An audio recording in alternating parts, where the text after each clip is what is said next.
Morning જય માતાજી મિત્રો. તો સવારના 7:30 વાગ્યા ને અમે વ્લોગ સ્ટાર્ટ કર્યો અને બંકો ભેંસો લઈને આવી ગયો વહેલા વહેલા જોઈ લો. ના બાજુ ભેંસો ચરી એ તારો વહેલા વહેલા ના આખી રાત વરસાદ ગાજ્યો પણ વરસાદ આવ્યો ના અહીં. તો વ્લોગમાં બનાવી રહેજો. તો ફાઇનલી ગાય જુઓ ભેંસો એડી હવે પાણી પીવા પિસ્સલ અને પાણી પીને ચરવા જાય હવે. તો ગાય જુઓ ભેંસો ચરતી ચરતી આટલા આવી ગઈ.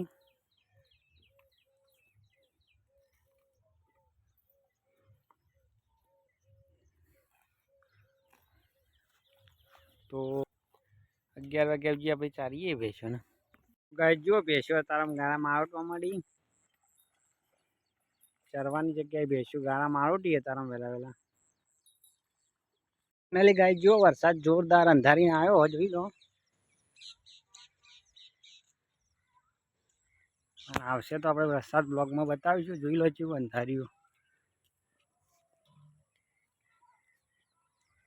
તાર અંધાર્યું.